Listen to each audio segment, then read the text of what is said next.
came to Glen Ellyn to live in about 1892, and wow, this village was a dream of a spot.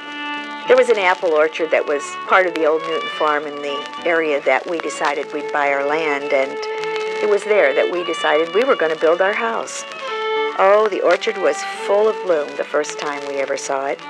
There were wildflowers, too, and they made such a vivid carpet of bloom and bright colors.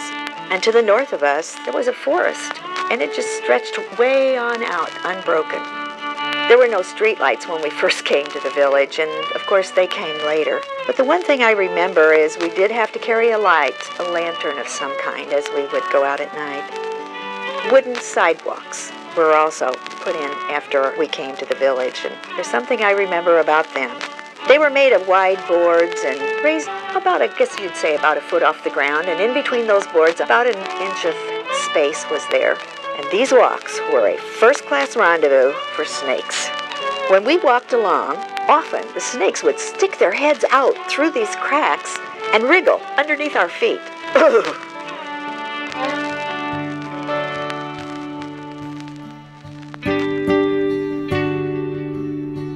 To me, Glen Ellyn has always been like an oasis. It was always a peaceful place to come back to after a weary day of work in the city or what have you.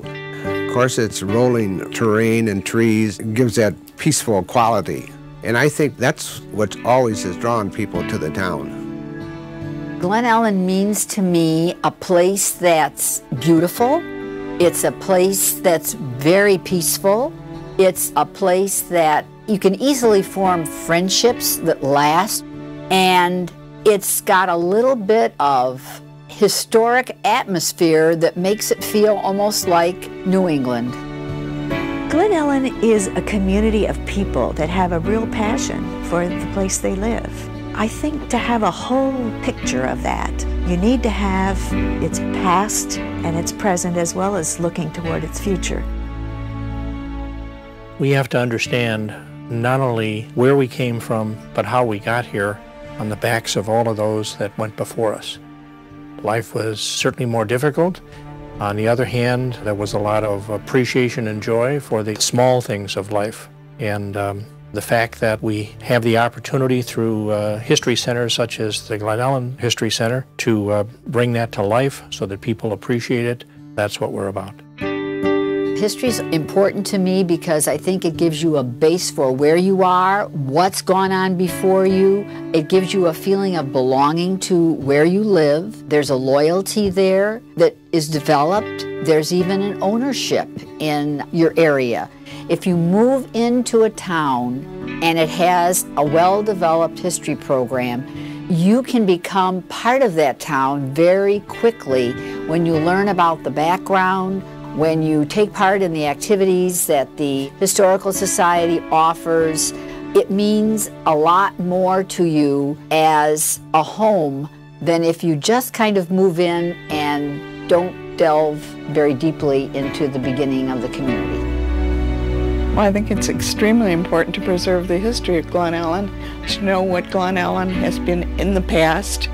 If no one kept track of these things, if there wasn't any record or any visual display of these things, it would be hard for anyone to know, and eventually it would be completely lost. And I think when we restored Stacy's Tavern, we talked at that time about having a little mini settlement, a historic settlement up here. So the thought's been in our minds and plans, I think, from day one.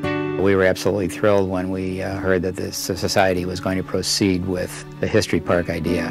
I think it will provide major impetus to the village, and it'll create the same excitement that we had back in '68, '69 when we began, and people called up and came over, attended functions, and saw what we were doing at Stacy's and wanted to get involved and become a member of the society and help us. And we always had tremendous support from all of the volunteer groups. They were wonderfully supported. Many of them donated monies to help with the restoration and to buy furnishings for the building. So we were very, very fortunate in that regard. And I think the History Park will create that same kind of excitement.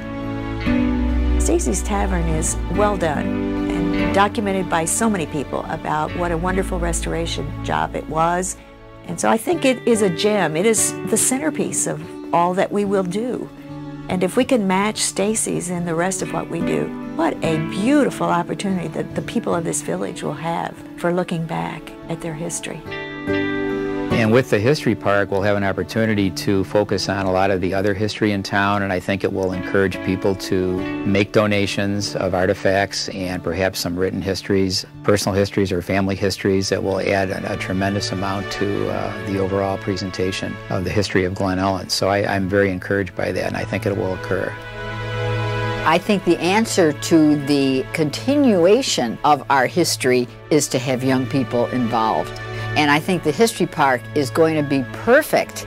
It's a perfect place to have any age people come, learn and experience.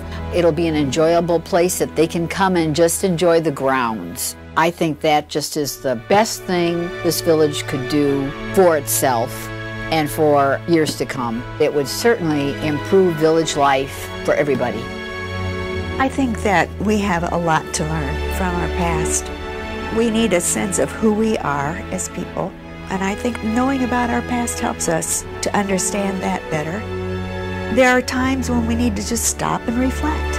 We can look back at who we have been and decide, do we want to go forward? Or do we want to make changes? I'm talking about as a culture and as a community. You know what? I think Glen Ellyn is a really good example of that. We are very forward-looking, we grow, we progress, and yet we seem to have a value for our roots and who we are, and we don't seem to really forget that as a community. There's a new ridge road